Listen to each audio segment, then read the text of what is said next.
Lisons Luc 7, 21, 22. Ce fut le message que le Seigneur Jésus adressa à Jean-Baptiste, lequel était alors en prison.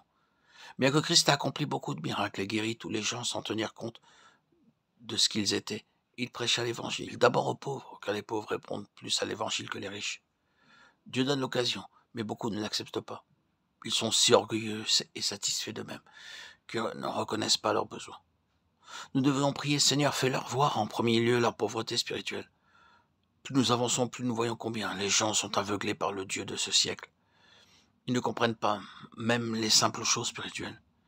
Si nous désirons qu'ils soient réceptifs à la parole de Dieu, nous devrions chercher à leur faire prendre connaissance de leur pauvreté spirituelle. Alors seulement, ils réaliseront que l'Évangile répond à leurs besoins.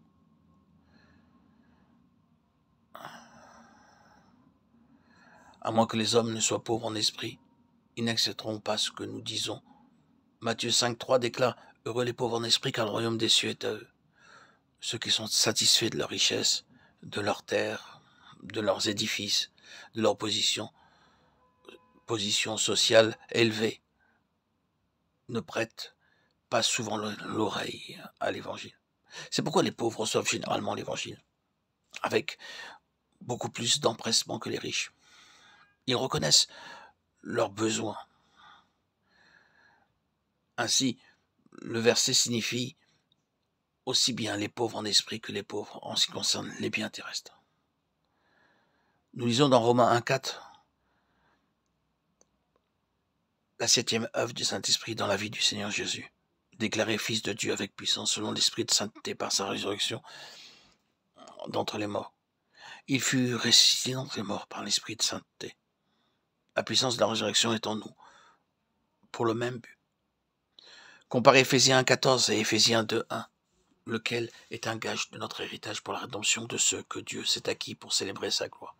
Vous étiez morts par vos offenses et par vos péchés. Paul dit que la même puissance que Dieu a déployée dans le Christ lorsqu'il est ressuscité des morts, monté au ciel et exalté au-dessus de toute puissance, principauté, pouvoir et domination, peut maintenant venir en vous. Notre Seigneur est ressuscité des morts par l'Esprit de sainteté. La même puissance peut venir en vous. Et pour la recevoir, nous devons satisfaire un travail plus profond du Saint-Esprit, alors que nous commençons à comprendre plus clairement et à prier par la foi.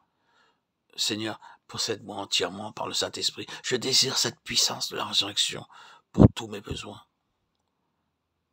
Il œuvre en nous. Il est ressuscité afin que nous puissions être plus que vainqueurs et jouir de la victoire à travers chaque épreuve et tentation. Ici, nous avons le secret dans son entier. Nous ne pouvons pas obtenir la puissance du Saint-Esprit sans satisfaire au principe divin. Tout ce que Dieu fait, il le fait par des lois divines qui ne peuvent pas être changées. Oh Seigneur, œuvre en nous, que nous puissions être plus que vainqueurs. Amen. Alléluia. Gloire à Dieu au plus haut des cieux et paix sur la terre, en somme qu'il aime à toi, Seigneur, tout honneur et toute gloire pour les siècles des siècles.